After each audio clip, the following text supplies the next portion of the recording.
আশা করছি সবাই ভালো আছেন। শুরু হচ্ছে পুষ্টি নিবেদিত চলমান নেক্সাস টেলিভিশনের নিয়মিত আয়োজন, এবং এই নিয়মিত আয়োজনে আমরা মাঝে মাঝে অনিয়মিত বিষয়ের অবতারণা করি। মাঝে মাঝে আমাদের এইখানে এমন বিষয় আমরা কথা বলে থাকি যে বিষয়গুলি হয়তো আমরা আলোচনা করছি অনেক, কিন্তু ঠিক জুৎসই আলোচনা হচ্ছে না। আজকে সেরকম একটা বিষয় নিয়ে আমরা কথা বলবো, এবং সেই আলোচনায় অংশ নিতে আমাদের মধ্যে 3 জন আলোচক উপস্থিত রয়েছেন। তাদের মধ্যে 2 জন তরুণ এবং একজন মনের দিক থেকে তরুণ।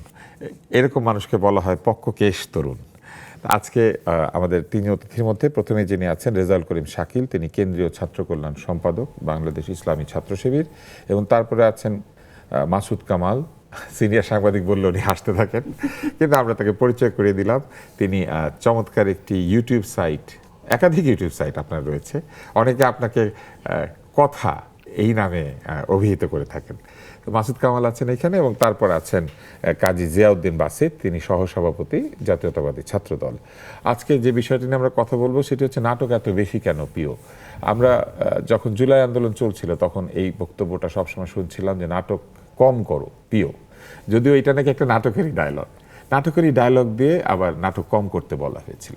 কিন্তু আমরা দেখতে পাচ্ছি ইদানিং রাজনীতিতে এবং চতুর্দিকে বিভিন্ন মানুষ বিভিন্ন ধরনের নাটকের অবতারণা করছেন, এবং এই নাটক কোনো কোনো ক্ষেত্রে হয়তো আমাদের কাছে মনে হচ্ছে কারো কারো কাছে যে হয়তো যতটা আমরা প্রত্যাশা করি তার চেয়ে অতিরিক্ত হয়ে যাচ্ছে। এবং সেই সব বিষয় নিয়ে কথা বলার জন্য আজকে আমরা আলোচনার অবতারণা করতে চাই। প্রথমেই যেতে চাই কাজী জিয়াউদ্দিন বাসিত, আপনার কাছে। আপনার কি মনে হয় যে জুলাই আন্দোলন তার 2য় বর্ষপূর্তি করেছে, এবং একই সময় জুলাই জাদুঘরকে নিয়ে বিতর্কের একটা অবতারণা হয়েছে, এবং আমি দেখতে পাচ্ছি যে সংবাদ এসেছে জুলাই জাদুঘরের ভাস্কর্যের মুখাবয়ব মুছে ফেলার আহ্বান মামুনুল সাহেবের, যিনি একজন ইসলামী নেতা। মামুনুল সাহেব বলেছেন যে ভাস্কর্যগুলোর মুখাবয়ব মুছে ফেলতে হবে। তো ভাস্কর্যের হাত পা থাকলে, শুধু মুখটা না থাকলে কি ওইটার ভাস্কর্য থাকে না? বা এটা কি আপনার মনে হচ্ছে যে অদ্ভুত একটা নাটক না? কেননা এক সময় উনি বলেছিলেন, যদি উনি এখানে উপস্থিত নাই, কিন্তু আমরা রাজনৈতিক বক্তব্যের সমালোচনা করতেই পারি, উনি একসময় বলেছিলেন যে মূর্তি সব ভেঙে ফেলতে হবে, কোনো ভাস্কর্য থাকবে, কোনো ভাস্কর্য বাংলাদেশে থাকতে পারবে না, এই যদি থাকে উনি গিয়ে ভাঙবেন।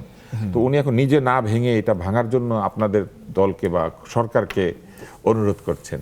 আপনার কি মনে হয়, আর মুখ যদি না থাকে, মুখের জায়গায় মনে করেন একটা নারকেল আর বাকি হাত পা আছে, তাহলে কি ভাস্কর্য ঠিক আছে? ধন্যবাদ আপনাকে, ধন্যবাদ নেক্সাস টেলিভিশনের সকল দর্শককে এবং আমার সহ আলোচক বিন্দুদেরকে ধন্যবাদ জানাচ্ছি, এবং আমার সালাম গ্রহণ করুন। আসসালামু আলাইকুম, বিসমিল্লাহির রহমানির রহিম। আপনি যে প্রশ্নটা দিয়ে শুরু করেছেন, আসলে জুলাই আমাদের যেই চেতনার জায়গা, জুলাই আগস্টে ছাত্র জনতার গণঅভ্যুত্থানের মাধ্যমে একটা ধ্বংসস্তূপ থেকে একটা রাষ্ট্রকে নতুনভাবে রিনোভেশন করার লক্ষ্যে যেই পরিমাণ ত্যাগ হয়েছে, যেই পরিমাণ জীবন বিসর্জন হয়েছে, এই মর্মে আমরা আসলে তেমন একটা জুলাইয়ের যে চেতনাকে ধরে রেখে জুলাইকে সামনে নিয়ে আমরা যে রাষ্ট্র দেখছি, স্বপ্ন, সাম্য, মানবিক, ন্যায় ইনসাফের ভিত্তিতে রাষ্ট্র, সেটা পদে পদে বাধাগ্রস্ত হচ্ছে।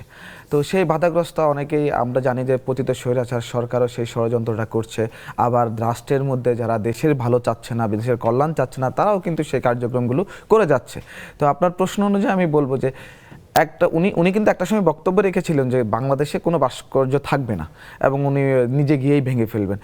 তার বক্তব্যের রেফারেন্স টেনেই উনি আবার এই জুলাই জাদুঘরে যেই কথাটা বলেছে, এটা আমার কাছে একটু বিব্রতকর, এবং যারা সিদ্ধান্ত গ্রহণ করেছে ওনারা নিশ্চয়ই বুঝে শুনেই সিদ্ধান্ত নিয়েছে, অথবা এরকম অনেক অ্যানোমালিজ কিন্তু এই জুলাই জাদুঘরে দেখা গিয়েছে। অনেক কিছুই যেটা দেওয়া উচিত না, রীতি নেই, নিয়ম নেই, ধর্ম নিয়ে ধর্মকে করা হয়েছে, এরকম কিছু বিষয় আছে। তো এবং অবয়ব ভেঙে ফেলবে, তাহলে এটা তো কেমন লাগবে, মুছে দিবে, এটা কেমন লাগবে? ওনার বক্তব্য হওয়া উচিত ছিল স্ট্রংলি এটা যে কোনো ভাস্কর্য থাকবে না। সেটা হলে আমরা মনে করতাম যে উনি আগের যে কথা বলেছে নীতিগতভাবে উনি এক। আপনার কি মনে হয় আসলে কি থাকা উচিত না?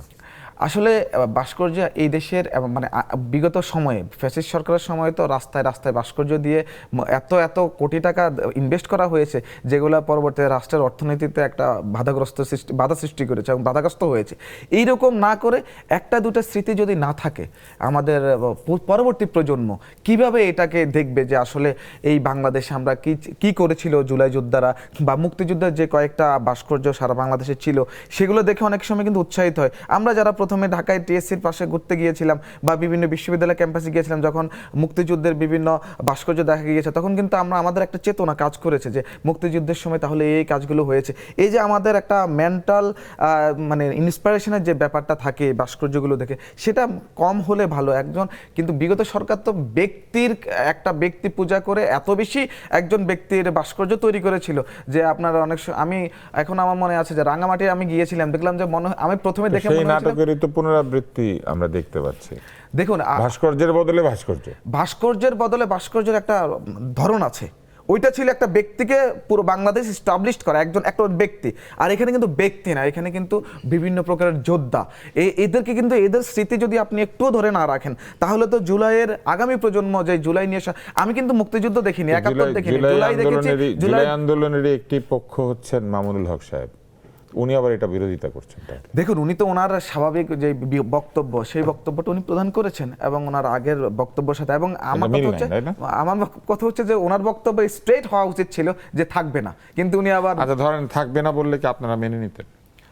আমি দেখুন, সবাই তার রাজনৈতিক স্ট্যান্ডের বক্তব্য রাখবে, সেটা সরকার চিন্তা করবে কতটুকু রাখবে কি রাখবে না। সেটা তো আমি কি বলেছি যে আমরা কিছু ভাস্কর্য দেখে অনুপ্রাণিত হয়েছি এবং ইতিহাস সম্পর্কে জানার আগ্রহ প্রকাশ করেছি, সেই জিনিসটা তো রাখতে হবে। জুলাই জাদুঘর আপনি গিয়েছেন? আমি এখন পর্যন্ত যাওয়ার সুযোগ হয়নি, আশা করি আপনি খুব শীঘ্রই যাবেন ইনশাআল্লাহ। নিশ্চয়ই যাবেন।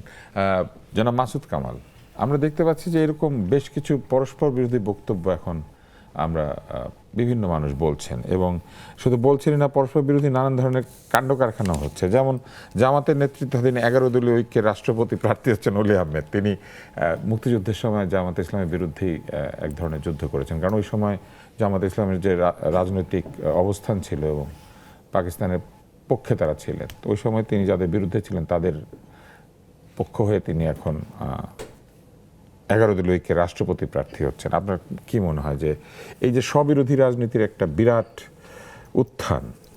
না, এটা আমি মনে করি অলি আহমেদের এটি রাজনীতি। মানুষের রাজনীতি থাকতে পারে না, এক একজন এক এক রাজনীতি। যেমন আমি কিন্তু নিজে পার্সোনালি মনে করি জামাত তো একটা পলিটিক্যাল দল, তাই না? জামাত অলি আহমেদকে যে মনোনয়ন দিয়েছে, আমি তো মনে করি এটা তাদের একটা মাস্টার স্ট্রোক, এটা আমি মনে করি, পার্সোনালি মনে করি, এবং আমি এতে খুব খুশি। এখানে সে একসঙ্গে অনেকগুলি এক কাজ করছে কিন্তু জামাত ইসলাম। যেমন ধরেন তার দলে সে মুক্তিযোদ্ধাদেরকে ভিড়াইতে পারছে, অলি আহমেদ নিশ্চিত পরাজিত প্রার্থী হিসেবে দিয়ে দিয়েছে। যেভাবেই হোক সে তো ভিড়াইতে পারছে রে ভাই। অলি আহমেদ তো অনেক বড় মুক্তিযোদ্ধা। অলি আহমেদ তো জিয়া রহমানের সঙ্গে ছিলেন সারা জীবন।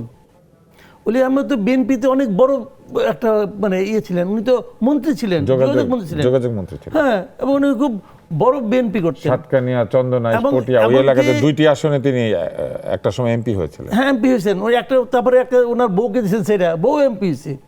এরকম জনপ্রিয় ছিলেন উনি। এবং উনি তো আপনার এই পুরো আন্দোলনে, হাসিনা বিরোধী আন্দোলনে বিএনপির সঙ্গে ছিলেন।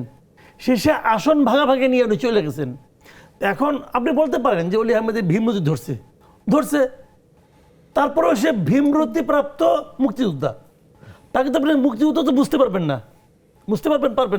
যেমন আখতারুজ্জামানকে আপনি ধান্দাবাজ বলতে পারেন, পাগল বলতে পারেন, যাই বলেন, আপনি তাকে তো মুক্তিযোদ্ধা তার গাছ থেকে আপনি বুঝতে পারবেন না। এখন আখতারুজ্জামানকে, অলি আহমেদকে জামাত তার দলে নিতে পারছে রে ভাই। আখতারুজ্জামান তো দলেই জয়েন করছে, আর উনি জোটে জয়েন করছে। এটা জামাতের ক্যারিশমা, কিন্তু আমি পার্সোনালি মনে করি জামাত একটা ক্যারিশমেটিক দল, সে ম্যানেজ করতে পারছে, তাদেরকে একসঙ্গে একটা মানে তাদের আস্থায় নিতে পারছে, এটা তাদের সাফল্য। এবং তাকে যে প্রেসিডেন্ট ক্যান্ডিডেট করছে, এটাকে আমি পজিটিভভাবে নিয়েছি। কেন জানেন?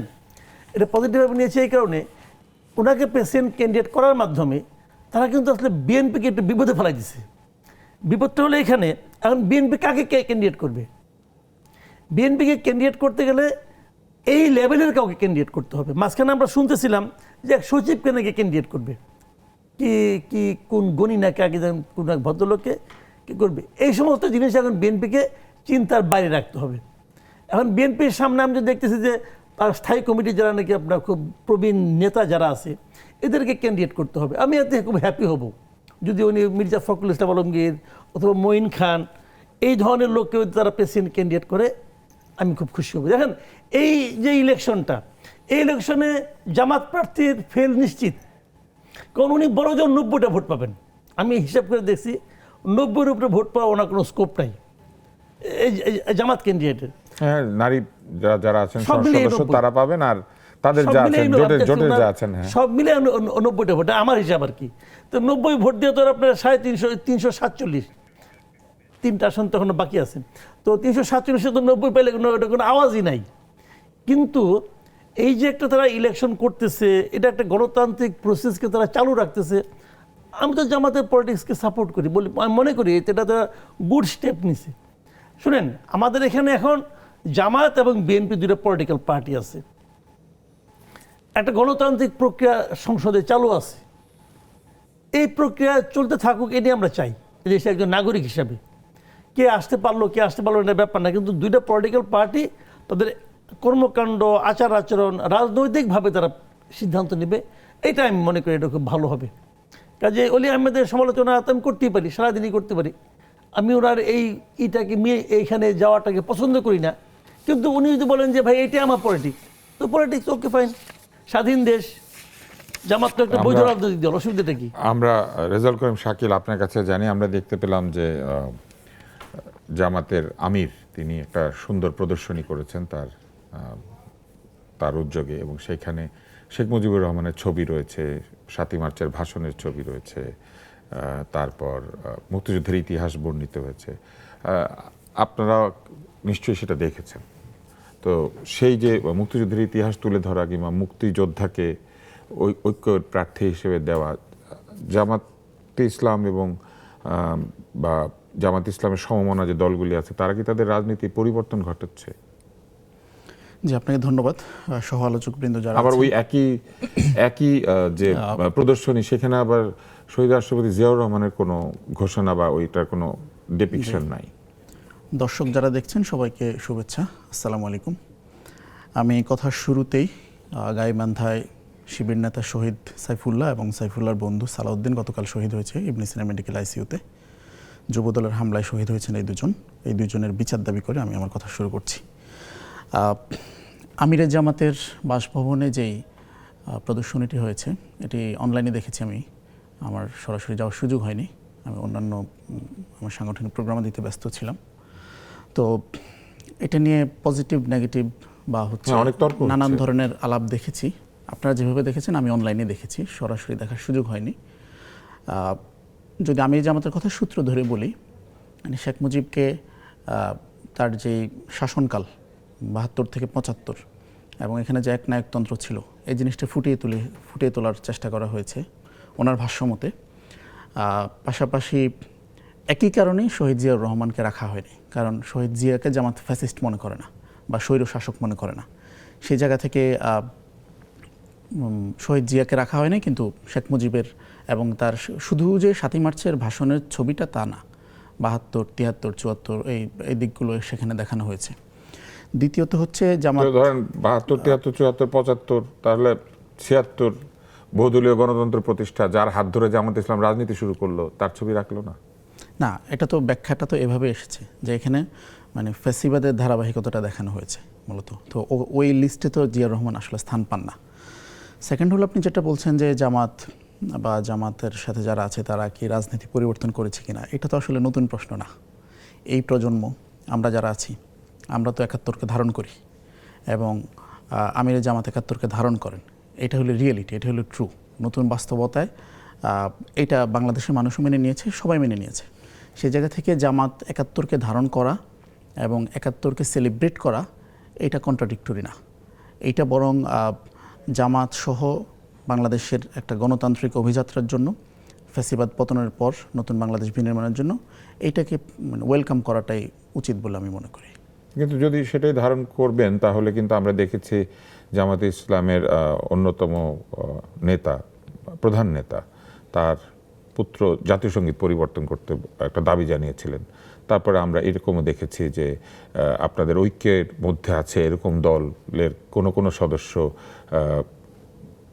বিজয় দিবস নিয়ে প্রশ্ন করেছেন যে কিসের বিজয়, কার সাথে যুদ্ধ। তো এবং কে প্রশ্ন করেছেন আমি জানি না, তবে জাতীয় সঙ্গীত পরিবর্তনের যে দাবি, এই দাবি যে কিন্তু করেছেন, এই দাবি যে এবারে প্রথম উঠেছে তা কিন্তু না। আজমি সাহেব করেছেন, এটা ওনার একটা বক্তব্য উনি দিয়েছেন। তাহলে সেলিব্রেশন কেমনে হলো? সেলিব্রেট করতে গেলে তো জাতীয় সঙ্গীত সহ সেলিব্রেট করতে হবে। জাতীয় সঙ্গীত পরিবর্তনের দাবি ইতিপূর্বে অনেকবার হয়েছে। বিএনপি সরকারের আমলে, বিএনপি জামাত জোট সরকার যখন ছিল, তখন হচ্ছে যে আরেকটি গান আছে ধনধান্যে পুষ্পে ভরা, এটাকে জাতীয় সঙ্গীত বানানোর ব্যাপারে এটা ব্যাপক আওয়াজ উঠেছিল। তো এই দাবিটা যে আজমি সাহেবই প্রথম করেছেন তা না, উনি ওনার মতামত ব্যক্ত করেছেন। জুলাইয়ের পর অনেকেই জাতীয় সঙ্গীত পরিবর্তন করা, ৭২-এর সংবিধান পরিবর্তন করা, এই ব্যাপারগুলোতে দাবি তুলেছেন। সামহাও এই দাবিগুলো আর শেষ পর্যন্ত বাস্তবায়ন হয়নি।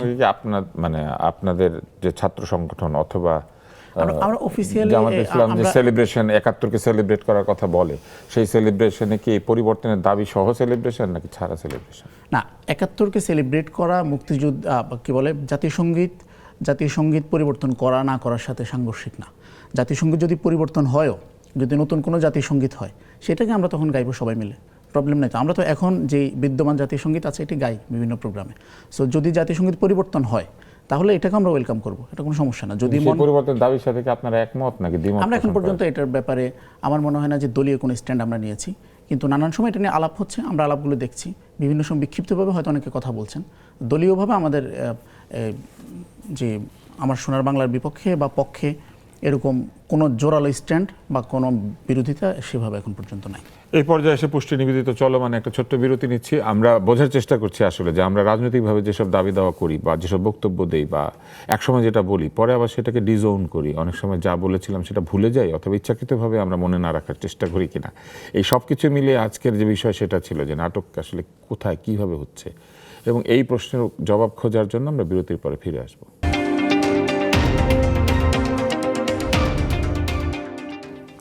বিরতির পর ফিরে এলাম পুষ্টি নিবেদিত চলমানে। আমরা কথা বলছিলাম যে রাজনৈতিক বক্তব্য প্রদান অথবা রাজনৈতিক কর্মসূচিতে অনেক ক্ষেত্রেই দেখা যাচ্ছে যে দলগুলি তাদের আগের অবস্থান থেকে প্রায় ৩৬০ ডিগ্রি বলা যাবে না, ১৮০ ডিগ্রি উল্টো দিকে রওনা দিয়েছেন এরকম। তো আমরা জনাব বাসিত আপনার কাছে আসতে চাই। একটু আগে যে বক্তব্য আমরা শুনছিলাম যে এই মুহূর্তে রাজনৈতিক একটি পরিবর্তনের মধ্যে দিয়ে আপনাদের বিরোধী যারা তারা যাচ্ছেন এবং সেই ক্ষেত্রে তারা মুক্তিযুদ্ধকে তারা এখন সেলিব্রেট করেন, স্বাধীনতাকে ওন করেন, এমনকি জাতীয় সঙ্গীতের পরিবর্তন চাইলেও পরিবর্তিত জাতীয় সঙ্গীতের মধ্যে দিয়েও তারা মুক্তিযুদ্ধকে সেলিব্রেট করতে চান। তো আপনার কাছে কি মনে হয় যে এই বক্তব্যগুলি কি আসলে একটা রাজনৈতিক পরিবর্তনের সূচনা, নাকি এটা আসলে একই রকমভাবেই নাটক? কেননা গুপ্ত একটা শব্দ ইদানিং আপনাদের দল খুবই ব্যবহার করেন। আজকেও আমি দেখেছি যে পত্রিকাতে এসেছে যে মাননীয় প্রধানমন্ত্রী গুপ্ত শব্দটা ব্যবহার করেন। দেখুন, আমরা সবাই বলি যে প্রকাশ্য শত্রু আপনার অপ্রকাশ্য শত্রুর চেয়েও ভালো। হ্যাঁ, তাই রাজনীতির ক্ষেত্রেও আমরা চাই যে প্রকাশ্যে রাজনীতি করুন, প্রকাশ্যে আর্গুমেন্ট করুন, এবং যত কিছুই হোক সেটা প্রকাশ্যে এসে টেবিল টক অথবা সংসদে অথবা রাজনৈতিক ময়দানে এসে সমাধান করুন। কিন্তু গুপ্ত থেকে রাজনীতি করা, সেটার প্রেক্ষিতে গুপ্ত রাজনীতির চরম একটা সকল কিছু লঙ্ঘন করে, সকল সীমা লঙ্ঘন করে গুপ্ত রাজনীতি। আমি আপনার সে কথার আগে আমি একটু চলে যাই কথাই, আপনার শাকিল ভাইয়ের কথায়। শাকিল ভাই বলেছিল যে ওনারা মুক্তিযুদ্ধকে ধারণ করেন, সেলিব্রেশন করেন, সবই করেন। এটা তো একটা বাচ্চা ছেলে জন্মগ্রহণের পরেও যেই শুনবে যে মুক্তিযুদ্ধ নিয়ে পড়তে যাবে, তখনই বুঝতে পারবে শাকিল ভাইয়ের এই কথাটা সত্য কি সত্য না, নাকি একটা পরিবর্তিত রাজনীতির পরিবর্তে একটা মিথ্যা চর্চার একটা অংশ কিনা এবং নাটকের একটা অংশ কিনা, সেটা শাকিল ভাইরাই ভালো বুঝে। এখানে ওনাদের যেই আপনার ডকুমেন্টারিটা এবং ওনাদের যে চিত্র প্রদর্শনীটা দেখানো হয়েছে, সেখানে ৭ই মার্চের বক্তব্য আনা হয়েছে, কিন্তু শহীদ রাষ্ট্রপতি জিয়াউর রহমানের ঘোষণাটা আনা হয়নি। এখানে উনি বলতে চাচ্ছে যে কর্তৃত্ববাদী, বা ওনারা জামাতে আমির কিন্তু বলেছে যে কর্তৃত্ববাদী রাষ্ট্র পরিচালকদের বা প্রধানদের এই কার্যক্রম তুলে ধরেছে। আপনি স্বাধীনতার সূচনা যাদের হাত ধরে, যদি শহীদ রাষ্ট্রপতি জিয়াউর রহমান স্বাধীনতার ঘোষণা দিয়ে রণাঙ্গনে লড়াই সংগ্রাম না করতেন, যে ফোর্সের প্রধান না হতেন, বীর উত্তম খেতাবপ্রাপ্ত না হতেন, সেক্টর কমান্ডার না হতেন, তাহলে তো স্বাধীনতা বাংলাদেশের স্বাধীন হতো কিনা এটা নিয়ে তো সন্দেহ আছে, নিশ্চিতভাবে বলা যায়। তো সেই শহীদ রাষ্ট্রপতি জিয়াউর রহমানের কোনো কিছুই ওনারা উল্লেখ করেন। এর পরবর্তীতে ছাত্র জনতা, সিপাহী জনতার যে বিপ্লব হয়েছে ৭ই নভেম্বর ১৯৭৫ সালে, সেটাকে শুধু একটা ছোট্ট ছবির আকারে ছোট্ট রেখে সেই যে একটা ভূমিকা, এটা যে একটা বিশাল বিবরণ যেটা দেওয়া হয়েছে, কিছুই করেনি। ওনাদের বক্তব্যটা একদম, এটাতে বোঝা যায় যে ওনাদের মাঝে পতিত স্বৈরাচারের সাথে মিলেমিশে থাকার যে রাজনীতি করা, এটার মধ্যে একটা কুসুম কুসুম যে সম্পর্ক, কুসুম কুসুম যে প্রেমের সম্পর্ক, যে আন্তরিকতা, গভীরতা এবং মিলেমিশে রাজনীতি করার ইচ্ছা, এটা কিন্তু একই। কারণ দুইটাই দুই রকম দল। একটা দল জামাত ইসলামী বা ইসলামী ছাত্র শিবির জুলাইকে আপনার জুলাইয়ের চেতনা বিক্রি করে রাজনীতি করার জন্য উঠে পড়ে লেগেছে, এবং আওয়ামী লীগ পতিত স্বৈরাচার সরকার সেটা ৭১কে বিক্রি করে রাজনীতি করার চেষ্টা করতেই বাংলাদেশে। সুতরাং দুজনের দর্শন এক, এবং আপনি জানেন দুইটাই সংগঠনই একটা সময় নিষিদ্ধ হয়েছে।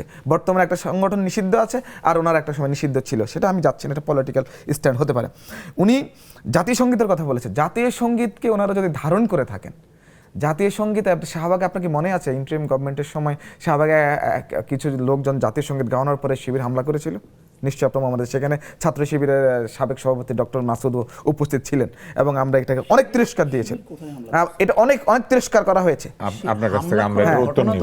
আর তিরস্কার করা হয়েছে জাতীয় সঙ্গীত। আপনি, আমার কাছে আছে, ফুটেজগুলো আছে, আমরা একটু কালেকশন করলে, অথবা আপনি দেখেছেন, আমি ড্যাম শিওর আপনি দেখেছেন, যেহেতু আপনি ওই সময় একটা বিরাট তর্ক শুরু হয়েছিল যে জাতীয় সঙ্গীত রাখা যাবে না, এবং এই বিষয়গুলো যখন আপনার উপস্থিতিতে, যখন আমি একটা রাষ্ট্রের অথবা একটা রিকগনাইজ জিনিসকে অস্বীকার করব, তখন তো আপনি মনসম্মতি দেওয়া অথবা আপনার অ্যাগ্রেসিভ বিহেভ করা মানেই তো আপনি ওই পক্ষে আছেন। সো এটা আমাকে মনে হচ্ছে ওনার ব্যাখ্যাটা একদমই নড়বড়ে এবং এটা অযৌক্তিক। এটা না, ওই যে আপনি আমাদের যে টপিকস, নাটকের একটা অংশ হিসেবেও আমি নিতে পারি আর কি।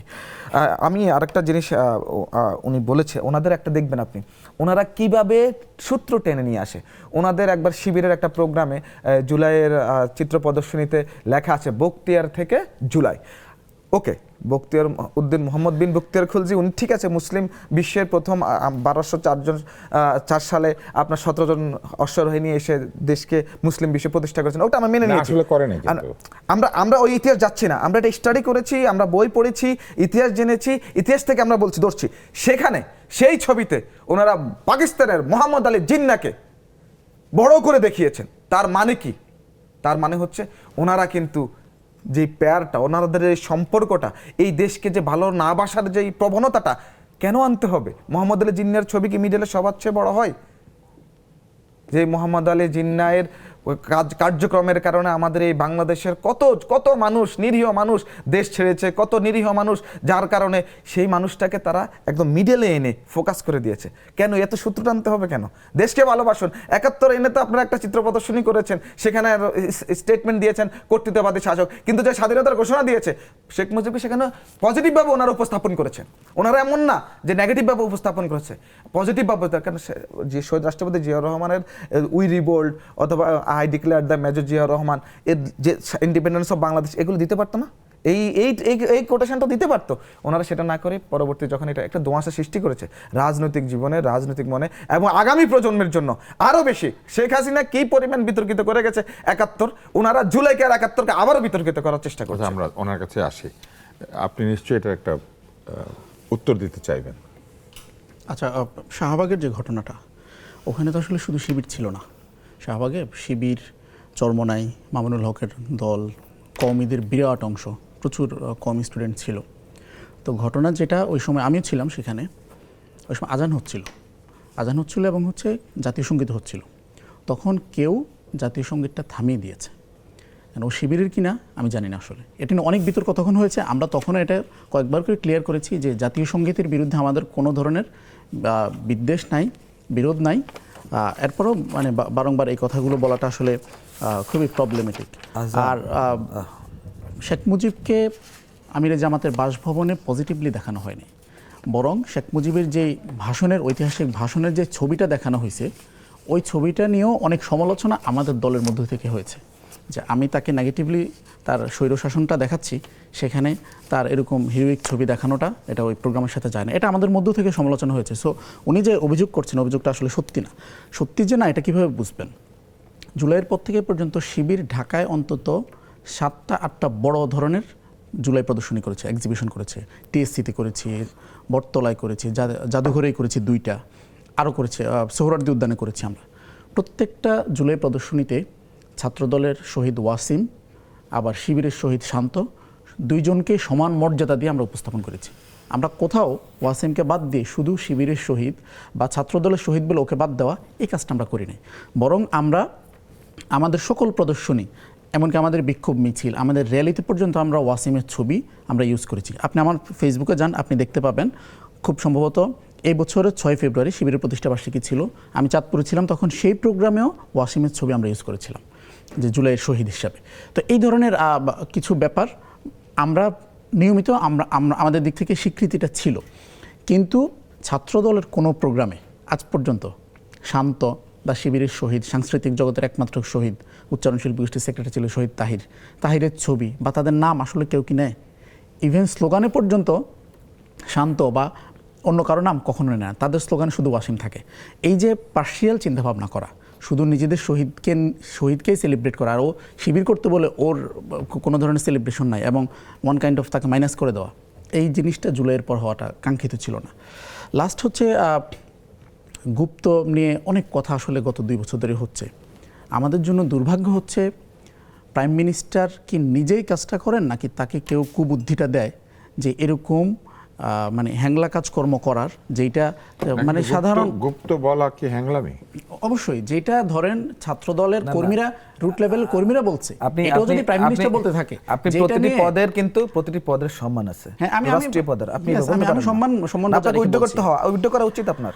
তো আপনি এক রাষ্ট্রের প্রধানের এভাবে, আপনি কি আমাকে কথা বলতে দিবেন? উনি ওনার রাজনৈতিক বক্তব্য দিতে পারেন, সমালোচনা করতে পারেন। রাজনৈতিক বক্তব্য না, আমি বলছি প্রধানমন্ত্রী সমালোচনা করতে পারেন। আমি বলছি প্রধানমন্ত্রী এই ধরনের শব্দ চয়ন করা, আপনি আবার সুযোগ পাবেন তখন আপনি বলবেন। প্রধানমন্ত্রী এই ধরনের শব্দ চয়ন করা উচিত না, যে শব্দ নিয়ে ছাত্রদল গুপ্ত বলে সাংবাদিককে পর্যন্ত মারে। রাজনীতিতে তো এই ধরনের রিটরিক বা রসিকতামূলক বক্তব্য বা টার্ম ব্যবহার করার ইতিহাস আছে। আচ্ছা, কিন্তু এই ইতিহাসটা খুব বাজে। এটা মানে প্রধানমন্ত্রীর কাছ থেকে আমরা এটা আশা করি না। মানে তারেক রহমান আমাদের কাছে যে মর্যাদার আসনে আসেন, খালেদা জিয়ার সন্তান হিসেবে তাকে আমরা যেই নজরে দেখি, সেই নজরে উনি ছাত্রদলের কর্মীদের ভাষা উনি ব্যবহার করতে পারেন না। কারণ এই গুপ্ত বলে শাহবাগ থানায় হামলা করা হয়েছে। আমি একটু বলি, এই গুপ্ত বলে শাহবাগ থানায় হামলা করা হয়েছে, সাংবাদিকদের উপর হামলা করা হয়েছে, ঢাকা ইউনিভার্সিটি সাংবাদিক সমিতির 6 জন সাংবাদিককে পেটানো হয়েছে মিডিয়ার সামনে, পুলিশের সামনে। সো এই গুপ্ত শব্দটা প্রবলেমেটিক 2টা কারণে। একটা হলো মানে কেউ কখনো গুপ্ত ছিল না, লুকিয়ে ছিল না কোনো, সেটা ডিফারেন্ট আলাপ। যেমন আমিও হলে ছিলাম ফার্স্ট ইয়ার, আমি গণরুমে ছিলাম, এটা তো অস্বীকার করার কিছু নেই। আমি যেটা বলতে চাই, গণরুমে থাকলে কি ধরেন ছাত্রলীগের স্লোগান দিতে হবে? যারা গণরুমে ছিল তারা কি করেছে আমি একটু শেষ করি যে আপনি শেখ হাসিনা সমাজে একটা কাল্পনিক দানব তৈরি করে রেখেছিল। সেই কাল্পনিক দানবের নাম কি? সে সবসময় মানুষকে ভয় দেখাতো, এক ধরনের ট্যাবু বজায় রাখছিল, জামাত শিবির। যে কাউকে জামাত শিবির বলে মারলে তার আর কোনো বিচার হতো না। ফলে আপনি আবরারকে মারতেছেন নাকি বিশ্বজিৎকে মারতেছেন এটা ম্যাটার করে না, জামাত শিবির বলে মারলেই ওটা জায়েজ। এখন যখন শেখ হাসিনা বিদায় নিল, ওরকম হয়েছে না ছাত্রলীগ বলে মার দিলে জায়েজ? আমি সেদিকে আসছি। এখন আপনি যখন হাসিনা বিদায় নিল, তখন ছাত্রদল বিএনপির জন্য এরকম একটা কল্পিত দানব দরকার। সেই দানবের নাম হলো গুপ্ত। আপনি গুপ্ত বলে শিবিরকেও মারবেন, যে শিবির না তাকেও মারবেন। আপনি গুপ্ত বলে যে সাংবাদিককে বলবেন না আপনি শিবির। আমরা গতকালকে কি করেছে জানেন? পরশুদিন একজন আইনজীবীকে পিটাচ্ছে পুরান ঢাকায় জগন্নাথ ইউনিভার্সিটির পাশে। আইনজীবী বলতেছে, ভাই আমি কোর্টের আইনজীবী, বলতেছে না আপনি শিবির। তারপর ঢাকা কলেজের সামনে একজন পথচারীকে পিটাচ্ছে জামাত বলে, উনি বলতেছে ভাই আমি রাস্তা দিয়ে যাচ্ছি, বলছেন আপনি জামাত। এমনকি কি করছে, নিজেদের দলের একজনকে শিবির বলে মানে পিটানো শুরু করছে। পরে দেখা গেল যুবদলের কর্মী। তো এই গুপ্ত শব্দের প্রবলেমটা এখানে, যে আপনি যে শিবির তাকেও মারবেন, যে শিবির না তাকেও মারবেন। মূলত গুপ্ত বলার মাধ্যমে আপনি মারার বৈধতা উৎপাদন করছেন। শুধু কি গুপ্তই সমস্যা নাকি এই ধরনের ট্যাগিং জিনিসটাই সমস্যা? ট্যাগিং, ওভারঅল ট্যাগিং কালচারটাই সমস্যা। সেই ট্যাগিং এর কালচার তো বন্ধ করার বিরুদ্ধে আপনারা বলছেন, আপনারা শুধু গুপ্তের বিরুদ্ধে বলেন। না, গুপ্তের আমরা ওভারঅল ট্যাগিং কালচারের বিরুদ্ধে বলছি, কিন্তু আপনি যখন গুপ্ত ফ্রান্স থেকে মাসুদ কামালকে ট্যাগিং করে, আমাকে ট্যাগিং করে, বিভিন্ন লোককে ট্যাগিং করে, আপনারা কোনোদিন তাদের বিরুদ্ধে কথা বলেছেন? আমরা সব ধরনের ট্যাগের বিরুদ্ধে। আপনি যদি কোনো পলিটিক্যাল পার্টির পক্ষে থাকেন, আপনি ক্লিয়ারলি বলেন। আমি আপনাকে বলবো না যে আপনি বিএনপির সাংবাদিক, আপনি আওয়ামী লীগের সাংবাদিক, আপনি জামাতের সাংবাদিক, আমি এটা বলতে চাই না। বরং আপনি যেই পরিচয় আসছেন আমি আপনাকে সেই পরিচয় বলতে চাই। কিন্তু ছাত্রদলের ভাইরা এই কাজটা করতে চান না। উনি জোর করে বলবে যে আপনি সাংবাদিক না, আপনি জামাত, এটা বলে উনি আপনাকে মারবে। তার মানে রাজনীতি তার চেহারা বদল করছে না, কোনো জায়গাতে আগের মতো কিছুটা বদল হয়েছে, কিন্তু আবার ওনারা ব্যাক করতে যাচ্ছে। আপনার কাছে কি মনে হয় এই যে গুপ্ত এবং গুপ্ত নয়, শুনেন একটা তর্ক, গুপ্ত জিনিসটা কি জানেন? গুপ্তটা তো একদম অবাস্তব কিছু না, গুপ্ত তো এক্সিস্ট করে। আপনার সত্যি কথা বলতে কি, আমি একটা কথা বলি আর মাঝখানে, এই ছাত্রদলের সভাপতি আছে না রাকিব, ও একবার একটা কথা বলছিল যে এখন তো প্রমাণ হলো যে ছাত্র লীগের মধ্যে ছাত্র শিবির ছিল এবং কমিটিও পাওয়া গেল। যখন নাকি ফরহাদ অথবা সাদিক ক্যামেরা আসলো, তখন কিন্তু রাকিব বলছিল যে আপনাদের তাহলে গত 15 বছরে নিশ্চয়ই আপনাদের কমিটি ছিল, ঢাকা বিশ্ববিদ্যালয় আপনাদের কমিটি ছিল, সেই কমিটিগুলোর নামটা আমাদেরকে দেন। ছিল তো কমিটি, কমিটির নামটা কিন্তু শিবিরে দেয় নাই। দেয় নাই কেন? কেন দেয় নাই? দেয় নাই এই কারণে তারা বিভিন্ন দলে ছিল। তখন তো শিবির বলার কোনো সমস্যা নাই, শিবির তো তখন তো পাওয়ারফুল। দেওয়া উচিত ছিল তাদের যে এই আমাদের কমিটি ছিল, এই কমিটির লোকগুলো এখন এখানে এখানে আছে।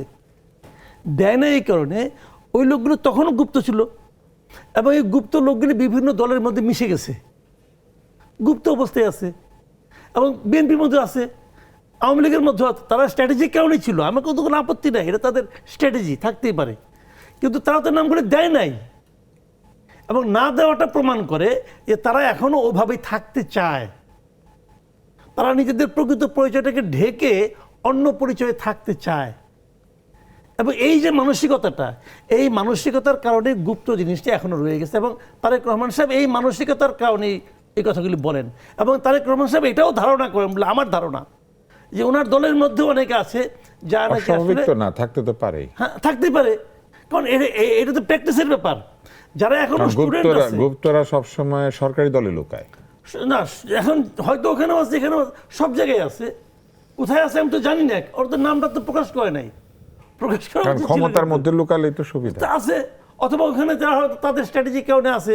কাজেই গুপ্ত বলাটা তারেক রহমান সাহেবের খারাপ হয়েছে এটা আমি মনে করি না, উনি এটা বলতেই পারে, কারণ উনি হয়তো আনকমফোর্ট ফিল করতেছে ওদের কারণে, কিন্তু বলতে পারছে না কারণ ওনার কাছে প্রমাণ নাই। গুপ্ত শব্দটা অভদ্র না, কারণ অনেক অভদ্র শব্দ ব্যবহার করা হয়। মব যেটা হচ্ছে এটা গুপ্ত বলে মব হচ্ছে না, মবটা বেসিক্যালি হচ্ছে ফ্যাসিস্টের দোসরের কথা বলে অথবা ফ্যাসিস্ট বলে একজন লোককে দোসর বলে তাকে পিটানো হচ্ছে, একজন লোককে ফ্যাসিস্ট বলে তাকে পিটানো হচ্ছে, এটা হলো সমস্যা, এটা হলো মব। এবং আমি মনে করি যারা এগুলি করছে যে ফ্যাসিস্টের দোসর বলে পিটায়, তারা বেসিক্যালি ফ্যাসিস্টের বাপ, এটা আমি পার্সোনালি মনে করি। কারণ ফ্যাসিজম তো ভাই গাছে ধরে না, ফ্যাসিজম জিনিসটা কি, তাই না? এটাই তো যে আমি যা বলবো এটাই, অন্য কর্ণের কথা কোনো মূল্য নাই। এখন আপনি ফ্যাসিস্ট বলে আপনি একজন পিটাতে পারেন, কেউ না করবে না, ও ছাত্রলীগ করতো, একতা করতো, ওদের পিটাও, এটা কি আইনে বলে? আইন এটাকে দেয়? আপনি তো বলতেই পারেন, আপনি যদি মনে করেন ছাত্রলীগ, সেটা গভর্নমেন্ট দেখবে, যদি সে ছাত্রলীগ একতা করতো গভর্নমেন্ট দেখবে। আপনি পুলিশকে বলেন এই লোকের ছাত্রলীগ করতো, পুলিশ থেকে ধরে আনবে যদি সে এখন কোনো অন্যায় করে। এখন একতা করতে যদি অপরাধ হয় তাহলে একতা তো ওরাও অপরাধ করছে, একতা তো সার্জিসে করছে, হাসনাত আব্দুল্লাহ তো একতা করছে, একতা সে ছাত্রলীগ করতো না, তাহলে ওদের তো ধরা উচিত। তখন ধরতেছেন না, যে কথাটা আপনি একটু আগেও বললেন যে এই যে করছে, এই যে আপনার দেখেন, আমি একটা কথা বলি, এই যে গণভবনকে তারা জুলাই বানাইছে, স্মৃতি জাদুঘর বানাইছে। দেখুন, জুলাই জাদুঘর বানানো কোনো আপত্তি নেই আমার, এটা হওয়া উচিত, এত বড় একটা ঘটনা, আপনাদেরকে জাদুঘর বানাবেন, কিন্তু আপনারা করলেনটা কি? তারা হুরা কইরা আপনাকে গণভবনটা করতে হবে। দেখেন, বাংলাদেশের জাদুঘর বলি 3টা জাদুঘর আছে। এক হলো জাতীয় জাদুঘর, যার আয়তন হলো 7.82 একর, মানে প্রায় 8 একর জায়গার মধ্যে একটা জাদুঘর করছে। ভবনটা অর্ধেক জায়গাতে, অর্ধেক জায়গা খালি। আর আরেকটা হলো আপনার মুক্তিযুদ্ধ জাদুঘর, সেটার আয়তন হলো 0.82 একর জায়গার মধ্যে করছে, তাও ওইটা আবার ট্রাস্টের, ওটা সরকারের না। আরেকটা করছে জুলাই জাদুঘর, এটা পরিমাণ হলো 14 একর জায়গার উপর। আমার কথাটা হলো, আপনি জাদুঘর করেন তাহলে জুলাইটাকে মুক্তিযুদ্ধের চেয়েও বড়, জুলাইটাকে আমাদের জাতীয় জাদুঘরের চেয়ে বড়। আপনি জাতীয়, আমি তো মনে করি মুক্তিযুদ্ধ জাদুঘর আলাদা করার কোনো দরকার নাই, আমাদের একটা ন্যাশনাল মিউজিয়াম থাকবে, তার মধ্যে একটা কর্নার থাকে মুক্তিযুদ্ধ, একটা কর্নার থাকবে আপনার কি বলে ওই জুলাই, একটা কর্নার থাকবে এরশাদ বিরোধী আন্দোলন। আপনি বিভিন্ন রকম কর্নার রাখেন, জাদুঘর জিনিসটাকে মিউজিয়াম রে ভাই, এখানে সমস্ত কিছু আমরা পাবো। জাতীয় জাদুঘরে কিন্তু আপনার এই যে জিয়াউর রহমানের যে প্রতীকগুলি, জেড ফোর্সের এগুলি সব আছে, কিন্তু তো মুক্তিযুদ্ধ জাদুঘর আলাদা করা তো আমি পক্ষে না, আপনি এটা জানেন, সব এক জায়গায় রাখেন। তো এইগুলি করে যেটা হচ্ছে যে ওই আপনার মানে 12 হাত কি বলে কাপড়ের 13 হাত বিচি হয়ে গেছে। তো এই বিচি তার করতেছে একটা, ওই সময় মনে করেন আসিফ মাহমুদ সজীব ভুঁইয়া সে সিদ্ধান্ত দিয়ে দিল ওইটাই হবে, তখন তো তার বিরুদ্ধে বলার কেউ নাই। আপনি যে প্রাইম মিনিস্টারের বাড়িটাকে এভাবেই করলাম, ঠিক আছে, শেখ হাসিনার আপনার প্রতীক মনে করছেন, তো শেখ হাসিনার প্রতীক ওখানেই করতে হবে। আগামীকালকে যখন আরেকজন স্বৈরাচার আসবে তখন ওইটা আরেকটা জাদুঘর হবে, হতেই থাকবে এগুলি। আশা করা যায় যে আগামীতে কোনো স্বৈরাচার আসবে না, কারণ এটা হতে গেলে এই জাদুঘর বানানোর জন্য উপদেষ্টা লাগবে, উপদেষ্টাকে আবার জাদুঘরের সভাপতি হতে হবে, আবার উপদেষ্টার স্ত্রীকে সেটা ডিজাইনার হতে হবে, আবার তার কোম্পানিকে দিয়ে আবার ওই বানাতে হবে, ডকুমেন্টারি বানাতে হবে। এত ঝামেলার মধ্যে আমরা না যাই, আমরা এটা বিরতিতে যাই। পুষ্টি নিবেদিত চলমানের বিরতি, আমরা বিরতির পরে ফিরে আসছি।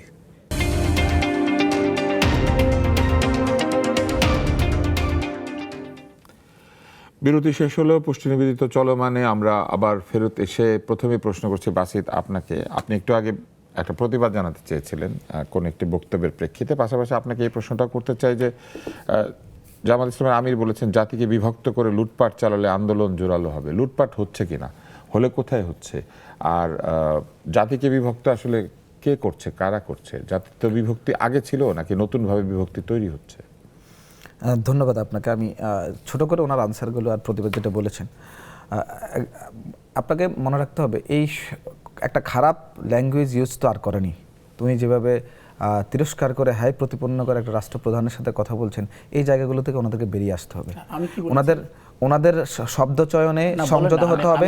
ওনারা একটা শব্দ ব্যবহার করেছেন হ্যাংলামি, যেটা ওনার কাছে মনে হয়েছে এটা কিভাবে অসম্মানজনক হলো? একটা রাষ্ট্রপ্রধান, আপনি হ্যাংলামি, এটা কোনো শব্দ? এটাকে আপনি বলেন এটাকে শোভনীয় শব্দ কিনা? আমি আপনাদের এটা বাংলা ভাষায় মানে হালকা বোঝাতে বলা, এটা কি রাষ্ট্রপ্রধানের করা উচিত? ওনাকে ওনার ওজন বজায় রেখে সরকার প্রধান, আপনি একটা সরকার প্রধানকে আপনি এভাবে বলতে পারেন না। শব্দ চয়ন কেন উনি কি শেখ হাসিনা হয়ে গেছে? ওনার কিছু বলা যাবে না? আপনারা তো শব্দ চয়নগুলো, শব্দ চয়নের ক্ষেত্রে বাংলাদেশের শিষ্টাচার বহির্ভূত সৌজন্যতাবোধ নেই, সেই রাজনীতি আপনারা স্টার্ট করিয়েছেন। ওই যে এনসিপি নেতা কর্মীদেরকে দেখা শোনা যাবে না, তার কোন একটা অ্যাকশনকে প্রশ্ন করা যাবে না। আপনি প্রশ্ন করেন, তার কোন আচরণ যদি আমার কাছে হ্যাংলামি মনে হয় আমি বলতে পারবো না। আপনাকে শব্দ চয়নে সংযত হতে হবে না, এটা রাজনৈতিক শিষ্টাচার বহির্ভূত। কোন আচরণ যদি আমার কাছে হ্যাংলামি মনে হয় আমি বলতে পারবো কিনা? আপনি রাজনীতিটাকে অন্তত রাজনীতি হিসেবে আপনাদের মতো মিথ্যা চর্চা এবং মুনাফিকের চরিত্র থেকে বেরিয়ে আসেন। আপনার এই কাজগুলো আমাদের হাসিনা বানাইতে চাই না ভাই, কারণ হলো অনেক কষ্টের পর তারেক রহমান আসছে। আপনারা এই তুলনা করবেন না, তুলনা কখন আসে? 5 বছর ভালো মতো চালান, মানুষের ভিতরে আত্মবিশ্বাস কম থাকে, আপনাদের ভিতরে পুরোটাই আত্মবিশ্বাস কম, আপনাদের বিশ্বাস নেই, নিজের উপর নিজের বিশ্বাস নাই, এই কারণে আপনাদের মন তুলনা করতেছেন। কোথায় শেখ হাসিনা, কোথায় তারেক রহমান? তারেক রহমানের সাথে কি মিলাচ্ছেন? এই সরাসরি তর্ক থেকে বের হয়ে এসে আপনি কিসের সাথে কি মিলাচ্ছেন? আপনি আপনার প্রতিবাদে যান। তারেক রহমান হাসিনা বানাই কি লাভ? উনি এখানে দুইটা কথা উল্লেখ করেছে, একটা হচ্ছে সদরঘাটে আইনজীবীকে নাকি নেতা কর্মী মেরেছে, আরেকটা প্রশ্ন আমারও আছে। জায়গায় জায়গায় ছাত্র দল, ছাত্র শিবির, যুব দল, ছাত্র শিবির বা যুব দল, জামাত ইসলাম, এই গন্ডগোল হচ্ছে কেন, মারামারি হচ্ছে কেন? হচ্ছে কেন এটা আনসার দিয়ে দেব।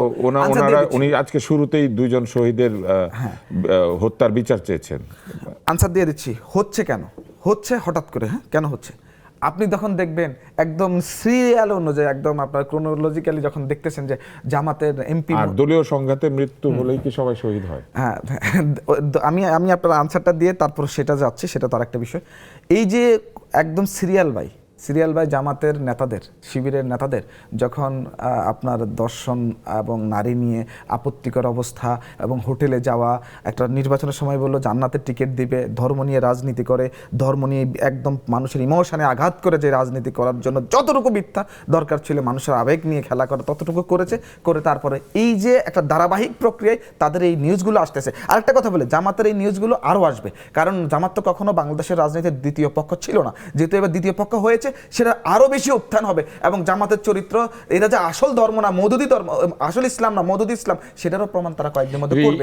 এই পুরো রাজনীতি তো জামাতের ছিলই, কিন্তু একসময় তো জামাত বিএনপির মিত্র ছিল। আপনারা জেনে শুনে তাদেরকে মিত্র করেন না। রাজনৈতিক মিত্র আর রাজনৈতিক স্বকীয়তা এক জিনিস না।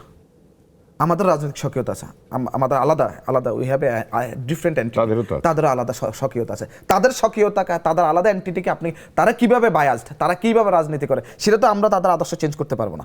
আমাদের আদর্শ যেমন তারা চেঞ্জ করতে পারে, মিত্র থাকা রাজনৈতিক অ্যাফিলিয়েশন থাকতেই পারে, এটাতে আপনার ওই সম্পর্কের সাথে কখনো দৃঢ় হবে না, মজবুত হবে না। বাট উনি যে কথাগুলো বলেছে, আমি মুনাফিকের যতগুলো চিহ্ন আছে সবগুলো চিহ্ন কিন্তু ওনাদের ভিতরে আছে। এই যে কথাগুলো বলেছে, মিথ্যা কথা বলেছে। এই একটা ছেলে মোহাম্মদ হুজাইফা সুরদ্দি কলেজে পড়ে, সে জার্নালিস্ট, সে ডেইলি নয়া দিগন্তের স্টাফ রিপোর্টার, সে লিখেছে সুখে থাকতে বুতে কি লাইছিল যে এরা বেরোবিত, মানে বেগম রোকেয়া বিশ্ববিদ্যালয়ের শিবিরের সাথে লাগতে গেছে। একজন সাংবাদিক কি একটা দিতে পারে? ওনারা যখন কেউ ফেসবুকে তো যার যার ব্যক্তিগত মন্তব্য ছাপে, ফেসবুকে তো একজন সাংবাদিক, তাহলে আপনি যে আপনাকে কিন্তু উনি প্রশ্নবিদ্ধ করেছে যে আপনি বিএনপি অথবা বা ওনাকে বা আমাকে, আমি রাজনীতি করে প্যাশনেটলি পলিটিশিয়ান, আমি আমার হিসাব আমার কাছে, আমি আবার সাংবাদিক হয়ে তো পলিটিক্স করার দরকার নাই। তাহলে সাংবাদিকতা, তাহলে মানুষ কি বিশ্বাস করবে? সাংবাদিকদের কথা চোখ দিয়ে মানুষ দেখে, মুখ দিয়ে শুনে। সাংবাদিকরা পলিটিক্স করে না? আপনি তো আমাকে ইন্টারাপ্ট করছেন, আমি তো কথা শুধু শুনছি। আপনি যে এত মিথ্যা উপস্থাপন করেছেন আমি শুধু শুনেছি আর নোট করেছি। একটা দিয়ে বলেছেন, আর কিছু আছে? এরপরে উনি বলেছে যে পথচারীকে ছাত্র শিবির বলে মেরেছে। এ তো কত বড় মিথ্যা কথা ভাই। আমি এতে বললাম না, মুনাফিকের আর যত চরিত্র সবগুলো আছে। এই ডেইলি ইনকিলাবে লেখা যায় ছাত্রদল ভেবে নিজেদের কর্মীকে ধরেছে শিবির কর্মীরা এবং তাকে আঘাতপ্রাপ্ত করেছে। নিজেদের কাজগুলো নিজেরা করে এনে আমাদেরকে বলা, এই যে তাদের এই রাজনৈতিক চর্চাটাকে বেরিয়ে আসতে হবে।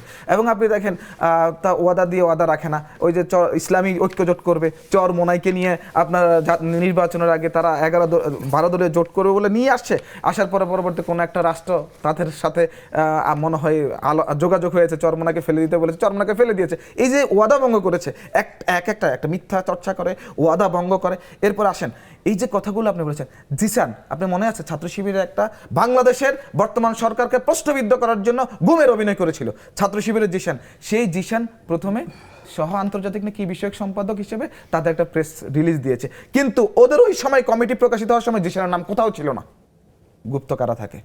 এবং বর্তমান তিতুমির কলেজের ছাত্র শিবিরের সভাপতি আপনার হচ্ছে খাদেমুল ইসলাম সিয়াম, সে ছাত্র রাজনীতি চায় না, গুপ্ত থেকে। কবে কোথায় সে স্লোগান দিয়েছে, না, বক্তব্য রেখেছে এটা বলতে হবে তিতুমির কলেজে, সে বক্তব্য রেখেছে, স্লোগান দিয়েছে। তাহলে ভাই আপনার সাথে আমার সবগুলো প্রমাণ নিয়ে আসতে হবে। একটা প্রমাণ দেখান। হ্যাঁ, আপনি খাদেমুল কোনোদিন এটা বলে নাই। আমি অন ক্যামেরা চ্যালেঞ্জ করলাম, ছাত্র রাজনীতি চায় না, ছাত্র রাজনীতি চায় না, ছাত্র রাজনীতি চায় না। কিন্তু পরবর্তীতে আমি মহানগর সভাপতি ছিলাম, আমি জানি খাদেমুল গুলশান থানা সভাপতি ছিল, এরপর তিতুমির কলেজের সভাপতি হয়েছে, সে কোনোদিন ছাত্র রাজনীতির বিরুদ্ধে এই ধরনের কথা বলে নাই। ভাই আপনি মনে হয় মিথ্যাকে প্রতিষ্ঠিত করার জন্য আপনি প্রমাণ দেখাতে আসেন, আপনি প্রমাণ দেখান। আমি আপনাকে প্রমাণ খাদেমুল স্টিল এখন পর্যন্ত রানী সভাপতি। এটা নিয়ে অসংখ্য নিউজ হয়েছে, আপনি সার্চ দিয়ে দেখেন। আমি আপনার সংক্ষেপ করে দিই, গুগলে যান। আপনি বের করে দেখেন না, ধরেন না চাইতে পারে, পরে চাইবে, তার মানে কি গুপ্ত রাজনীতি না? আমি তো একটা কথা দিয়ে শুরু করেছি, বদলায় না, প্রকাশ্য শত্রু অপ্রকাশ্য শত্রুর চেয়ে অনেক বেশি ভালো। ভাই আপনি কমিটি প্রকাশ করবেন না, তারপরে যে জিসেনের উদাহরণ দিয়েছি না, জিসেনের উদাহরণ, ওর নামই নাই, কোথাও নাম নাই, কমিটিতে নাম। আমরা আমাদের তো হাতে সময় কম। প্লিজ আপনি আমাকে বলেছেন সংঘাত কেন হচ্ছে? সংঘাত হচ্ছে যখন জামাত নেতা এবং শিবির নেতাদের দর্শনের ঘটনাগুলো সামনে চলে আসতেছে, এবং ঢাকা বিশ্ববিদ্যালয় সহ বিভিন্ন শিবিরের নেতাকর্মীর ব্যাপারে আমি শব্দটা উচ্চারণ করতে চাই না, সমকামিতার যে প্রভাব পড়েছে, এবং এটা নিয়ে বাংলাদেশের মানুষজন যখন মানে রীতিমতো উদ্বিগ্ন যে রাজনীতি এটা কি করছে, তখন এটাকে অন্যদিকে মোড় নেওয়ার জন্য বেগম রোকেয়া বিশ্ববিদ্যালয়ে গিয়ে সেখানে হামলার শিকার করেছে ছাত্রদলকে, এবং তারা নিজেরা মিছিল দিয়েছে, পালাইছে ছাত্রদল পালাইছে। আপনি বলতে চান এটা এক ধরনের ডাইভারশন টেকনিক? আপনার কাছে ডেফিনেটলি, কারণ এটা মিলেমিশে ছিল তো। আপনি শেখ হাসিনা কি করত? আপনি উত্তরটা দিলে তারপরে আমরা মাসুদ কামাল ভাই শেখ হাসিনা কি করত? শেখ হাসিনা কোন একটা ঘটনা ঘটলে সেটাকে ডাইভার্ট করে ফেলতো, ঠিক তেমনি ওনারাও এই ঘটনাকে ডাইভার্ট করার জন্য সংঘাত সৃষ্টি করে। না, অন্যদেরকে বলতে দিতে হবে তো। হ্যাঁ বলেন। আচ্ছা, ঢাকা বিশ্ববিদ্যালয় দুজনের কাছে যথেষ্ট কাগজপত্র। ঢাকা বিশ্ববিদ্যালয় সমকামিতার যে অভিযোগ, এই অভিযোগটি মিথ্যা, এবং এটি কালবেলা, তারপর ঢাকা পোস্ট সহ অনেকগুলো পত্রিকায়। আর আরেকটা বড় ব্যাপার হচ্ছে এটা তো একটা মরাল এবং রিলিজিয়াস জাজমেন্ট। অবশ্যই সেটা কি আমরা আসলে রাজনীতিতে আনতে পারি? আমি একটু ছোট করে উত্তর দিই। সমকামিতার দায়ে 2 ছাত্রদল নেতা সহ 4 জনের সিট বাতিল, কারাদণ্ড। ইত্তেফাক পত্রিকার 14 মে 2026 নিউজ। তারপর হচ্ছে দেশ রূপান্তর পত্রিকার নিউজ, সমকামিতার অভিযোগ ওঠা সেই ছাত্রদল নেতা বহিষ্কার, 29 জুলাই। আমি পুরো নিউজটা পড়বো, পুরো নিউজ আছে, একদম ছাপানো আছে। আপনারটা বলতে থাকেন। তারপর ডেইলি ক্যাম্পাস নিউজ, হোস্টেলে সমকামিতা, পদ হারালেন সেই 2 জন ছাত্রনেতা। মানে এত অভিযোগ থাকার পর আপনি জোর করে 2টা ছেলের কাছ থেকে ভিডিও নেবেন, এরপর বলবেন যে মানে এরা সমকামী, এবং এটা এস্টাবলিশ করে ফেলবেন ব্যক্তিগত যৌনাচরণ কি আসলে রাজনীতির সাথে সম্পৃক্ত? তারপর হচ্ছে দেখেন যে জামাতের একজন বহিষ্কৃত এমপির ব্যাপারে বলা হয়েছে, যখন অ্যালিগেশন আসছে, প্রমাণ হয়েছে, আমির জামাত ওনাকে বহিষ্কার করেছেন। বিএনপির প্রতিমন্ত্রী ফরহাদ পঞ্চগড় 2 আসনের, তার যে অশ্লীল ভিডিও ভাইরাল হয়েছে, এইটাকে কিভাবে প্রত্যেকটা মিডিয়াতে এআই বলে প্রচার করা হয়েছে। ডিসেন্টের ফ্যাক্ট চেকে উঠে আসছে কালবেলা আজকের পত্রিকা এটাকে এআই বলে মানে অপপ্রচার করেছে। এই পুরো ব্যাপারটা তো হচ্ছে ব্যক্তিগত। আমি জাস্ট 5টা সেকেন্ড সময় নিব। কালের কণ্ঠ গাজী নজরুলের ব্যাপারে 23টি সংবাদ প্রকাশ করেছে, কিন্তু কালের কণ্ঠ, পঞ্চগড় 2-এর যে প্রতিমন্ত্রী ফরহাদ একটা নিউজ প্রকাশ করে নাই। তারপর হচ্ছে সমকাল গাজী নজরুলকে নিয়ে 22টা রিপোর্ট প্রকাশ করেছে, কিন্তু এমপি মন্ত্রী যে ফরহাদ মন্ত্রী প্রতিমন্ত্রী তাকে নিয়ে একটা নিউজও প্রকাশ করে নাই। এইভাবে কিন্তু অভিযোগ কি দুইজনের ব্যাপারে একই ছিল? সিমিলার অশ্লীলতার ব্যাপার বাইরে আসছে। আমার কাছে ভিডিওটা দেখাবো, খুব খারাপ ভিডিও, মানে আপনাদের খুব খারাপ ভিডিও, অস্বীকার করা উচিত না। এটা ওনাদের দল হয়েছে, এটা অস্বীকার করার কিছু না। আমার এখানে 86টা ধর্ষণের ডকুমেন্টেশন আছে, ছাত্রদল, বিএনপি, যুব দলের মে মাস পর্যন্ত 86টা ধর্ষণ। এখানে আছে একদম ফ্যামিলি কার্ডের কথা বলে ধর্ষণ, তারপর হচ্ছে আপনি মানে পদের জন্য ধর্ষণ, নানান ধরনের ধর্ষণের টাইপ এখানে একদম ডকুমেন্টেশন আছে। এত জিনিস থাকার পরেও যদি অস্বীকার করে, এটার চাইতে লজ্জাজনক আসলে আর কিছু হয় না। সর্বশেষ একটা জিনিস বলে শেষ করতেছি, এটা হলো কোর্টের আইনজীবীর ব্যাপারটা অস্বীকার করছেন। আইনজীবী কিন্তু নিজে লাইভে এসে বলছিলেন যে ভাই আমি এই কোর্টের আইনজীবী, আমাকে শিবির বলে মারছে। ওই লাইভটা এখন অ্যাভেলেবল আছে, অনেকগুলো পত্রিকা নিউজ করেছে। তারপর পথচারীর উপর হামলা, এই লোকটা পথচারী ছিল। একসময় আপনারা ছাত্রলীগের সাথে মারামারি করতেন, এখন ছাত্রদলের সাথে করতেন, বা ছাত্রদল একসময় ছাত্রলীগের সাথে মারামারি করতেন, এখন আপনাদের সাথে করছেন। জাগরণ নিউজের জামাত সন্দেহে বিএনপি নেতার মাথা ফাটালো যুবদল নেতা। আমরা আমাদের সিনিয়র ভাইয়ের কাছে যাই। আপনার কি মনে হয় যে এই যে আমরা পরিবর্তনের কথা শুনেছিলাম, জুলাই আন্দোলন আমাদেরকে পরিবর্তিত রাজনীতি উপহার দেবে, আমাদের তরুণরা বলেছিলেন তারা নতুন বাংলাদেশ তৈরি করবেন, এখন তো নতুন বাংলাদেশ টার্মটাই হারিয়ে যেতে বসেছে, এবং নতুন রাজনীতি বা কোথায়? আমরা তো দেখতে পাচ্ছি সেই পুরনো রাজনীতি। এনসিপি সমর্থিত রাষ্ট্রপতি পদপ্রার্থী হচ্ছেন অলি আহমেদ, তাহলে তো সেই পুরনো সেই অতীত সেই জায়গাতেই তো তরুণরা থেকে গেল। আসলে একটা কথা বলি আপনাকে, যেমন ও যেটা বললো না যে গাজী নজরুলের ব্যাপারে এতগুলো নিউজ হয়েছে, ওই প্রতিমন্ত্রীর ব্যাপারে নিউজ হয় নাই কেন? আচ্ছা ঠিক আছে, আমি বুঝলাম ধরেন এআই না, ধরেন জেনুইন নিউজ হয় নাই, যদি নিউজ হতো তাহলে কি গাজী নজরুল শুদ্ধ হয়ে যেত না? ওই মন্ত্রী শাস্তি পেত। আচ্ছা, ওই মন্ত্রী পদে বৈশা কাজ করতে পারে, এই ধরনের কাজ একটা বৈষম্য দূর হয়ে একটা সমতা। না বৈষম্যের ব্যাপার না, আমার কথা হলো এটা তো ইথিক্যাল পজিশন যে আপনি আসলে এই ধরনের ব্যাপারের পরে পদে থাকতে পারেন কিনা। তৈরি করে ওই ঘটনাকে চাপা দিতে হবে, এটাই রাজনীতি। আমরা চাপা দিতে যাচ্ছি না, আমরা মাসুদের কথাটা শুনি। ফরহাদের ব্যাপারে আপনারা কেন পদক্ষেপ নিলেন না, এটা জবাব। আমরা আপনি এটা আনইথিক্যাল মনে করেন কিনা যে একজন মন্ত্রী এরকম অশ্লীল ভিডিও ভাইরাল হলো, আমরা একটু মাসুদ ভাইয়ের কথা বলতে দেই। ইথিক্যাল মনে করেন উনি এটাকে আনইথিক্যাল মনে করেন কিনা যে একজন মন্ত্রীর এই ধরনের অশ্লীল ভিডিও আসছে, এটা উনি আনইথিক্যাল মনে করেন। আমরা ভাই ঘটনাটা হলো কি যে আমি মনে করেন ছোটখাটো একটা চুরি করছি, এখন উনি মনে করেন বড় একটা চুরি করছে, ধরা যাক কথার কথা। এখন ওনার বড় চুরিটা কিন্তু আমার ছোট চুরিটাকে জাস্টিফাই করে না, জাস্টিফাই করার প্রশ্ন। হ্যাঁ, তাহলে আলোচনা শেষ। ওরা আলোচনা, আমি ওটা কেন বলবো? দেখেন না ও চুরি করছে, তো ও চুরি করছে, that is not my issue. আমার ইস্যু হলো যে আমি করলাম ভাই, সরকার দলের মন্ত্রী এবং আমিরে জামাত ওনাকে বহিষ্কার করছে। আপনারা একই লাইনে যাচ্ছেন কিন্তু। এবং এটা নিয়ে জামাতকে যে পরিমাণ সারা দেশব্যাপী চাপে রাখা হয়েছে, এরপর তারেক রহমান তার মন্ত্রীর ব্যাপারে কি পদক্ষেপ নিছে? ভাই জামাত এটা একজন নাগরিক, আচ্ছা জামাতকে চাপে রাখছে কে? গভর্নমেন্ট নাকি সাধারণ মানুষ? সবাই মিলে, যেমন আমি, গভর্নমেন্ট, মিডিয়া, সবাই মিলে, সকল দল মিলে যে আপনার চাপে না রাখলে খুশি হতেন। এই তর্কে আমার যুক্ত হওয়া উচিত না। আপনারা চাপে না রাখলে খুশি হতেন। আপনার কাছে ফিরবো। আমরা না আজকে সময় পার হয়ে গেছে, সময় পার হয়ে গেছে, আমাদের একটা বিরতি নিতে হবে। বিরতি না নিলে পরে আমাদের অন্য সমস্যা তৈরি হবে। পুষ্টি নিবেদিত চলমানে আমরা এখন একটা বিরতি নিচ্ছি, বিরতির পর ফিরে আসবো, মাসুদ কামাল সাহেবকে কথা বলতে বলবো।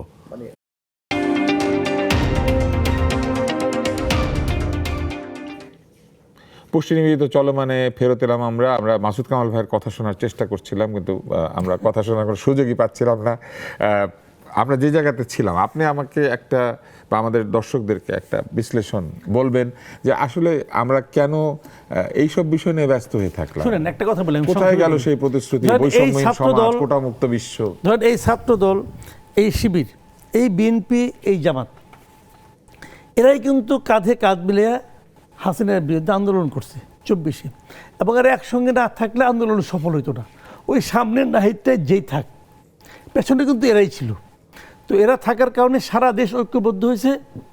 হাসিনা চলে গেছে, হাসিনা চলে যাওয়ার পর এরা এখন মনে করতেছে যে পুরো দেশটা এখন আমাদের দুইজনের। এখন আর হাসিনা নাই, আওয়ামী লীগ নাই, দেশে কেউ নাই, আমরা দুইজনে এখন রাজ করবো। এই দেশটা একটা কেক, এই কেকের কত অংশ আমি পাবো, কত অংশ ও পাবে। মূল ঘটনা এখন সামনে বিভিন্ন ছাত্র সংসদের নির্বাচন ঘনে আসছে, ওখানে ওটা আধিপত্য বিস্তার করতে হবে। এই জন্য ছাত্রদল একটু মানে অস্থির হয়ে গেছে যে আমাদের আধিপত্য, এখন তো আমি ক্ষমতায় আসছি, আমি আধিপত্য বিস্তার করব। এই দুইজনের মধ্যে ঝামেলাগুলো এখন ধীরে ধীরে দৃশ্যমান হচ্ছে। জামাত মনে করতেছে যে আগামীতে যদি তত্ত্বাবধায়ক সরকার আসে তাহলে 2031 নির্বাচনটা হবে। তত্ত্বাবধায়কের ইতিহাস বলে যে সরকারি দল হেরে যায়, বিরোধী দল জিতে, কারণ আমরা একমাত্র বিরোধী দল, আমরা ক্ষমতায় আসবো। এই স্বপ্নে তারা এখন নানাভাবে মানে গভর্নমেন্ট পার্টি যেটা আছে সরকারি দলকে নানাভাবে ডিফেম করার জন্য উঠে পড়ে লাগছে। কিন্তু দুইজনের কেউ এখনো কিন্তু মাথার মধ্যেই নাই যে শেখ হাসিনা গেছে, কিন্তু আওয়ামী লীগের সুবিধাভোগী বলেন অথবা আওয়ামী লীগকে হৃদয় দিয়ে আওয়ামী লীগ করে এমন লোকের সংখ্যা কিন্তু দেশে অসংখ্য। তাদের মাথার মধ্যেই নাই যে ওরা কিন্তু যে কোনো সময় এসে পড়তে পারে, তারা নিজেরা মারামারি করতেছে। এইটা কোনো ভালো ইঙ্গিত দেয় না। আর জামাতের যে জিনিসটা, জামাতের প্রতি মানুষের একটা বিশাল আস্থা ছিল এক জায়গায়, ওরা কিন্তু বলতো যে আমরা সৎ লোকের শাসন চাই। শুনেন, একজন লোক সাধারণ লোক, সে একটা অন্যায় করলে কিন্তু মানুষের কিন্তু অত মাথা ব্যথা হয় না, কিন্তু যখন নাকি মসজিদের মুয়াজ্জিন অথবা ইমাম অথবা খতিব এর চেয়ে অর্ধেক অন্যায় করে তখন কিন্তু ওটা নিয়ে মানুষ কিন্তু চিন্তিত হয়ে যায়, হইচই করে। এটা স্বাভাবিক। কাজেই ওই কোন দলের কি ভিডিও দেখা গেছে ওটা যেমন, আর উনি একটা মানে প্রায় নাবালিকা মানুষ মেয়েকে নিয়ে এগুলি করতেছে, এটা অনেক বেশি। মানে এটা হলো কি জানেন, পুরো দলের উপরে কিন্তু আসছে, কারণ এই দলটা তো এগুলি বলে না। এই দলটা মুখে বলে এক কথা, কাজে করে আরেকটা, এটা মানুষ কিন্তু মিলাইতে চায়। কাজে এইগুলি নিয়ে আমি মনে করি তাদের দুই দলের উচিত এখন মাথায় রাখা যে আমরা যদি বেশি কিছু করি তাহলে ফাঁক দিয়ে কিন্তু অন্যরা ঢুকে পড়বো। এটা মাথায় রাখলে ভালো হবে আর কি। এই যে একটি পরিস্থিতি, যে পরিস্থিতিতে কিন্তু আমরা লক্ষ্য করছি যে পরস্পরের চরিত্র হননে ব্যস্ত এবং চরিত্র হননকারী বহু কার্যক্রম আমরা লক্ষ্য করতে পারছি, এমন নয় যে ঘটছে না বিষয়গুলি। আপনার কি মনে হয় যে রাজনীতি আসলে কি প্রকৃতি একটি সুস্থ ধারার দিকে এগুচ্ছে? জুলাইয়ের তো প্রতিশ্রুতি ছিল রাজনীতি সুস্থ ধারায় ফিরবে, পারস্পরিক শ্রদ্ধাবোধ সেটা চালু হবে। আমরা দেখলাম যে নির্বাচনের পরপরই মাননীয় প্রধানমন্ত্রী বিরোধী দলের নেতার বাসায় গেলেন, চিফ হুইপের বাসায় গেলেন। তাহলে এখন কেন এত সংঘাত? দেখুন, আমি শুরুতেই বলি আপনাকে, 5 আগস্ট পরবর্তী সময়ে পরিবর্তিত যে ছাত্র রাজনীতি হোক বা জাতীয় রাজনীতি হোক, সেই জায়গাটার মধ্যে বাংলাদেশ জাতীয়তাবাদী ছাত্রদল এবং বাংলাদেশ জাতীয়তাবাদী দল সমান তালে কাজ করে যাচ্ছে। যেমন একটা দেশ গঠনের ক্ষেত্রে সকল কিছু সমন্বয় লাগবে, বিরোধী দলের সমন্বয় লাগবে, একজন সাংবাদিকের সমন্বয় লাগবে, একজন ব্যবসায়ী সমন্বয় লাগবে, কালচারাল ব্যক্তিত্বের সমন্বয় লাগবে।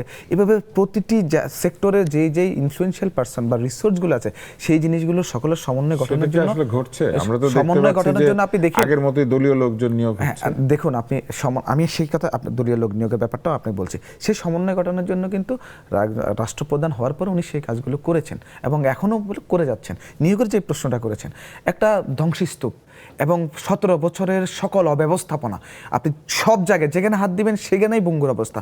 আপনি যে অব্যবস্থাপনা, অর্থনৈতিক ব্যাপার, শিক্ষা ব্যবস্থা থেকে শুরু করে বেসিক নিডস পর্যন্ত সকল জায়গায় একটা ভালনারেবল অবস্থা করে দিয়ে গেছে। একটা ধ্বংসস্তূপ থেকে রাষ্ট্র পরিচালনার দায়িত্ব পাওয়ার পর রাষ্ট্রপ্রধান সেখানে টেনে নিয়ে যাচ্ছে।